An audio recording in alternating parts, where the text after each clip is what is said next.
Hi everyone, welcome back to my channel with the 15 days spoken English beginner level course. This is the 7th day. Today we are going to learn how to make long sentences. We learned how to make simple sentences in different tenses and using modal verbs. Now, let's see how to connect two sentences and make it long so that we can easily convey our ideas very clearly and confidently. Long sentences உருவாக்க எங்களால் 2 sentences இணைக்க முடியும். அதுக்காக நாங்கள் conjunctions use பண்ண வேண்டி வரும். Conjunctions என்பன linking words என்றும் சொல்வோம். அதாவது 2 clauses இணைக்கக்கூடிய words என்பதால் linking words என்று சொல்வோம். Those are conjunctions. நிறைய conjunctions எங்களுக்கு இங்கிலீஷில் கண்டு கொள்ளலாம். Coordinating conjunctions, subordinative conjunctions, இந்த மாதிரி different types. ஸோ இன்றைக்கு நாங்கள் பார்க்க போகிறது முழுமையான கருத்துடைய 2 சென்டென்சஸை இணைக்கிற விதம். இதுக்காக நாங்கள் கோஆர்டினேட்டிவ் கன்ஜங்ஷன்ஸ் யூஸ் பண்ணுவோம். இவற்றை யூஸ் பண்ணுறது ரொம்பவே இலகுவானது. Understood? Let's see one by one. முதல்ல நாங்கள் பார்க்க போகிறது ஒரு சென்டென்ஸை, ஒரு சிம்பிளான சென்டென்ஸை நான் சொல்கிறேன். பிறகு அது எதனால் நடந்தது என்ற காரணத்தை இன்னொரு சென்டென்ஸ் மூலமாக இணைக்க போகிறேன். இதுக்காக நாங்கள் யூஸ் பண்ணக்கூடிய கன்ஜங்ஷன் for அப்படின்று சொல்லி ஃபர்ஸ்ட் சென்டென்ஸ் நடந்ததுக்கான காரணத்தை இணைக்கிறோம். See the example sentence. She was tired for she had been working all day. First sentenceல subject verb முழுமை பெற்றிருக்குது. She was tired. அவ டயர்டாக இருந்தா. அடுத்து நான் இணைக்க போகிறது ஏன் டயர்டாக இருந்தா, அதுக்கான ரீசன். ஸோ இந்த ரீசனை ஒரு முழுமையான சென்டென்ஸ் மூலமாக நான் கொடுக்குறேன். அதுக்காக அந்த ரீசனுக்கு முன்னாடி for என்றதை சேர்த்துக்கொள்கிறேன். She was tired for she had been working all day. So அவள் டயர்டாக இருந்ததுக்கான காரணம் என்ன? முழு நாளும் வேலை பார்த்து கொண்டு இருந்தாள். அதுதான் ரீசன். ஸோ அந்த ரீசனை தான் நான் for என்று சொல்லி இணைக்கிறேன். I stayed home. இப்போ அதுக்கான காரணத்தை சொல்கிறேன். for it was raining. என்ன காரணம்? மழை பெய்து கொண்டு இருந்தது. That is the reason. So அதை நான் இணைக்கிறது for அப்படின்ற கன்ஜங்ஷனை சேர்த்து. ஸோ காரணத்துக்கு முன்னாடி தான் இந்த conjunction இணையது. I stayed home for it was raining. Now can you try making your own sentences? ஏதாவது ஒரு விஷயத்தை சொல்லுங்கள் ஒரு முழுமையான சென்டென்ஸாக. அதுக்கான ரீசனை for வச்சு இணைங்க. ஸோ நீங்கள் forக்கு அடுத்ததாக சேர்க்கக்கூடிய அந்த சென்டென்ஸும் சப்ஜெக்ட் வேர்ப் ஒப்ஜெக்ட் கொண்ட ஒரு முழுமையான சென்டென்ஸாக இருக்கணும். அண்டர்ஸ்டுட்? நெக்ஸ்ட் நாங்கள் பார்க்க போகிறது 2 கருத்துக்களை இணைக்கிறது. நார்மலாக நாங்கள் எடுத்து வைக்கக்கூடிய 2 ஸ்டேட்மெண்ட்ஸை இணைக்கிறோம். அதுக்காக நாங்கள் யூஸ் பண்ணும் கன்ஜங்ஷன் and. இது ரொம்பவே சிம்பிள். and என்று சொல்லி இன்னொரு விஷயத்தையும் இணைக்கிறோம். ஒரு கருத்து கூட இன்னொரு கருத்தையும் முழுமையான சென்டென்ஸாக இணைக்கிறோம். Example, he likes coffee and she prefers tea. He likes coffee and she prefers tea. So 2 பேரோட ப்ரிஃபரன்ஸை சேர்த்து சொல்கிறீங்க. வெவ்வேறு சென்டென்ஸாக இணைக்கிறீங்க and வச்சு. She loves to read and she writes every day. She loves to read and she writes every day. So இந்த and அப்படின்ற கன்ஜங்ஷனை பேச்சு வழக்கில் use பண்ணுற பட்சத்தில் நிறைய தமிழ் நேட்டிவ் ஸ்பீக்கர்ஸ்க்கு வரக்கூடிய ப்ராப்ளம் தான் இந்த அண்ட் என்று முடிக்கிற இடம். நிறைய பேர் இதை அண்டு என்று முடிக்கிறாங்க. ரீசன், தமிழ் வேர்ட்ஸ் நார்மலாக உயிரெழுத்துக்களை தான் முடியுது. பட் இங்கிலீஷ் வேர்ட்ஸ் மெய் எழுத்து, அதாவது கன்சனன்ட் சவுண்ட்லேயும் முடியுது. அண்டுன்றது கன்சனன்ட் சவுண்டில் முடியக்கூடிய ஒரு வேர்ட். தமிழ் நேட்டிவ் ஸ்பீக்கர்ஸ்க்கு இந்த மாதிரியான வேர்ட்ஸின் போது இறுதி பகுதியை ஸ்டாப் பண்ணுறதுக்காக சில ஸ்ட்ரகிள்ஸ் வருது. அண்டு இவ்வாறாக முடிக்கிறாங்க. ஸோ இதிலிருந்து நீங்கள் தவிர்த்து கொள்றதுக்காக உங்களுக்கு ஒரு டிப்ஸ் சொல்லி கொடுக்குறேன். என்னென்னு சொன்னால், நீங்கள் இந்த லாஸ்ட் டி லெட்டரை ப்ரொனவுன்ஸ் பண்ணாதீங்க. ஜஸ்ட் விட்டுடுங்க. Then it will be okay. எப்படி, he likes coffee and she prefers tea. D and என்று முடிக்காமல் an என்று முடிங்க. When you are talking, understood? When you are writing, you have to write AND, but when you are talking, you say an. She loves to read and she writes every day. So இவ்வாறாக நீங்கள் try பண்ணினீங்கண்டா உங்களோட English ஒரு native பர்சனோட English மாதிரி இருக்கும். Okay, next நாங்கள் எந்த மாதிரியான ஒரு விஷயத்தை சென்டென்ஸோடு இணைக்க போகிறோம் என்று பார்த்தா, எதிரான கருத்து, நெகட்டிவ்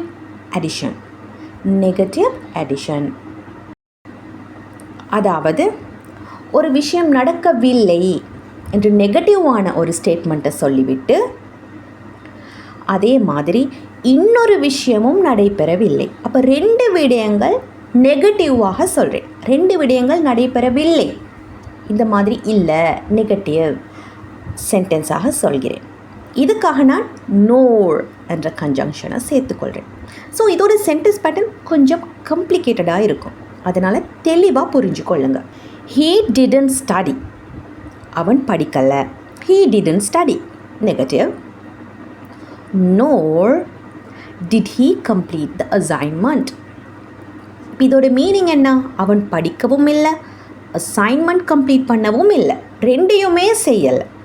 ஸோ இதை நாங்கள் அழகாக இணைக்கிறது நோர் வச்சு. பட் இந்த செகண்ட் சென்டென்சஸ் இருக்குது இல்லையா, அதை நோர் வச்சு நாங்கள் இணைக்கிற பட்சத்தில் அதையும் நெகட்டிவ் சென்டென்ஸாகவே சொல்லக்கூடாது. பட் ஒரு குவெஸ்சன் சென்டென்ஸ் மாதிரி நாங்கள் மாற்றணும். அண்டர்ஸ்டுட்? அதாவது ஹெல்பிங் வேர்பை முன்னாடி கொண்டு வரணும். பட் அது கூட நாட் சேர்க்கிறது இல்லை. பிகாஸ் நாட்ன்றதை தான் அந்த நோர் கொண்டு வந்து சேர்க்குது. நாட் என்ற மீனிங்கை தான் நோர் கொடுக்குது. அதுவும் இல்லை, இதுவும் இல்லை என்ற மாதிரி. ஸோ எப்படி சென்டென்ஸ் வரும்? He didn't study, nor did he complete the assignment. He didn't complete and வருதில்லை. எப்படி? Did he complete? Question formல வருது. Next example, he doesn't like tea, nor does he enjoy coffee. He doesn't like tea, nor does he enjoy coffee. 2யுமே அவர் விரும்பலை என்றது தான் இங்கே சொல்லப்படுது. டீயையும் விரும்பலை, காஃபியையும் விரும்பலை. Now, can you try to make your own sentences using nor as a conjunctions? நீங்கள் படிக்கக்கூடிய எல்லா பேட்டர்ன் ஆஃப் சென்டென்ஸையும் எக்ஸாம்பிள் சென்டென்ஸை நீங்களே உருவாக்கி பார்க்குறது மூலமாக அதை ஈஸியாக உங்களுக்கு மைண்டில் வச்சுக்கொள்ளக்கூடியதாக இருக்கும். Now let's move on to the next conjunction. இந்த இடத்துல நீங்கள் எப்படின்னு சொன்னால், ஒரு சென்டென்ஸை சொல்கிறீங்க, அதாவது ஒரு ஸ்டேட்மெண்ட்டை சொல்கிறீங்க, ஆனால் அதுக்கு முரணான ஒரு விஷயத்தை செய்வதாக சொல்கிறீங்க. கண்ட்ராஸ்ட் ஐடியாவை இணைக்கிறீங்க. Example, I wanted to go out. எனக்கு வெளியே போக வேண்டி இருந்தது. But I had too much work. ஆனால் நிறைய வேலை இருந்துச்சு. ஸோ ஆனால் என்றது தான் நீங்கள் பட் என்ற கன்ஜங்ஷன் மூலமாக நாங்கள் சேர்க்கிறோம். ஸோ பட் என்று சொல்லி என்ன கருத்து என்றதை ஒரு முழுமையான சென்டென்ஸாக சேர்க்கிறோம். சப்ஜெக்ட் வேர்ப் கொண்ட முழுமையான sentence. He was hungry but he didn't eat anything. He was hungry, பசியாக இருந்தான். ஸோ நார்மலாக நாங்கள் பசிச்சிருந்தால் சாப்பிடுவோம். பட் இவர் சாப்பிடலை. ஸோ அதுதான் கண்ட்ராஸ்டான ஐடியா என்பது. ஓகே, நார்மலாக செய்கிறத விட டிஃபரெண்ட்டான ஒரு விஷயம் நடக்கிற பட்சத்தில் பட் சேர்த்து நாங்கள் சென்டென்ஸை உருவாக்குறோம். Now can you make your own sentences? அடுத்த கன்ஜங்ஷன் ஓர். ஓர் அப்படின்ற கன்ஜங்ஷன். இந்த கன்ஜங்ஷனை நாங்கள் சாய்ஸஸ் கொடுக்கறதுக்காக, ஆல்டர்னேட்டிவ் சாய்ஸஸ் கொடுக்கறதுக்காக யூஸ் பண்ணுறோம். We can watch a movie or we can go to the park. 2 ஐடியாவை சொல்கிறேன். ஸோ இரண்டாவது ஐடியாவை இணைக்கிற பட்சத்தில் ஓ வச்சு இணைக்கிறேன். அது செய்யலாமா இது செய்யலாமா என்று கேட்குறது. Would you like to read a book or would you prefer listening to music? Book படிக்க விரும்புகிறீங்களா அல்லது கொஞ்சம் மியூசிக் கேட்க விரும்புகிறீங்களா? ஸோ அல்லது என்ற டிரெக்டான தமிழ் மீனிங்கை ஓக்கு கொடுக்கலாம். You can call me or you can send me a message. No problem, whatever you can do. So 2 preference கொடுக்குறீங்க, எதை பண்ண போகிறீங்க என்பதாக. அதுவா இதுவா? ஓகே, ஸோ ஓர் என்னுடைய யூசேஜ் ரொம்பவே ஈஸி. இதை வச்சும் நீங்கள் சென்டென்சஸ் உருவாக்கி பார்க்கணும். அதே போல் அந்த சென்டென்சஸை கமெண்ட் செக்ஷன்லையும் நீங்கள் மென்ஷன் பண்ணணும். முதல்ல நாங்கள் பார்த்தோம் பட் அப்படின்னு ஒரு கன்ஜங்ஷன், கண்ட்ராஸ்டான ஐடியாவை பேசுகிறதுக்கு. அதே மீனிங்கில் யூஸ் பண்ணக்கூடிய இன்னொரு கன்ஜங்ஷன் தான் எட் அப்படின்ட்டு சொல்கிறது. இருந்தும் அந்த மாதிரி ஒரு மீனிங்கை கொடுக்குது. It was late yet I studied up to finish the book. ரொம்ப லேட் ஆகிடுச்சு, இருந்தும் நான் புக் ஃபுல்லாக முடிக்கிற வரையும் படித்தேன்.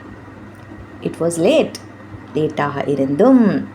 ஓகே, அப்படி இருந்தும் நான் இந்த மாதிரி படித்தேன், முழுமையாக படித்து முடிச்சிட்டேன். The cake looked perfect yet it didn't taste good.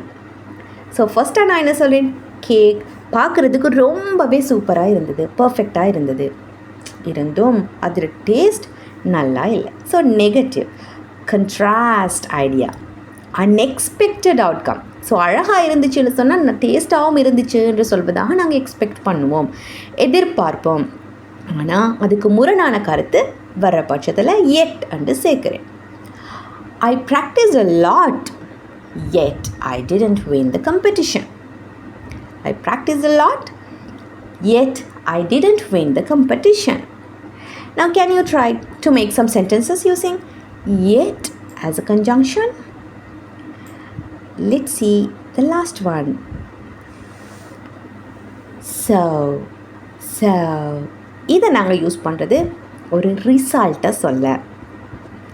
See the example. She was tired. அவள் டயர்டாக இருந்தாள். ஓகே, ஃபர்ஸ்ட்டாக ஒரு ஸ்டேட்மெண்ட்டை சொல்கிறேன். She was tired. So she went to the bed early. So டயர்டாக இருந்ததுக்கான ரிசல்ட் என்ன? ஏர்லியாக பெட்டுக்கு போனா. Okay, she was tired, so she went to the bed early. அதனால் டயர்டாக இருந்தா, அதனால் ஏர்லியாக பெட்டுக்கு போனா. They were feeling hungry. So they ordered pizza. So பசியில் இருந்தாங்க, அதனால் பீட்சா ஆர்டர் பண்ணினார்கள். அண்டர்ஸ்டுட்? ஸோ ஒரு ஸ்டேட்மெண்ட்டை சொல்கிறேன், அதனுடைய ரிசல்ட்டாக வரக்கூடிய அடுத்த சென்டென்ஸை சர்வ் என்பதை வச்சு இணைக்கின்றேன். This is very easy to use in spoken English. So இந்த 7 விதமான கன்ஜங்ஷன்ஸையும் வச்சு உங்களோட ஓன் சென்டென்ஸஸை கண்டிப்பாக நீங்கள் உருவாக்கணும். ஸோ இந்த வீடியோட எண்டில் உங்களுக்காக ஒரு குயிஸும் வரப்போகுது. ஓகே, இங்கே சில சென்டென்சஸ் கொடுக்கப்பட்டிருக்குது. அதில் பிளாங்க்ஸில் எந்த கன்ஜங்ஷன் வரணும் அப்படின்றத நீங்கள் ஃபில் பண்ணணும். வீடியோவை பாஸ் பண்ணிவிட்டு ஃபில் பண்ணுங்கள். You can do this quiz and find out the answers at the end of the video.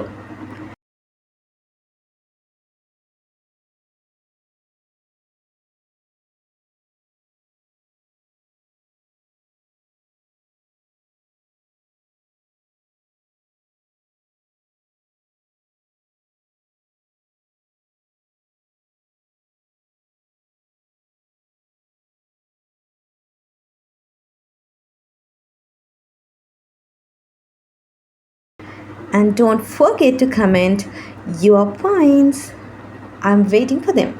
Okay, so let's meet with another lesson next time. Until that, take care.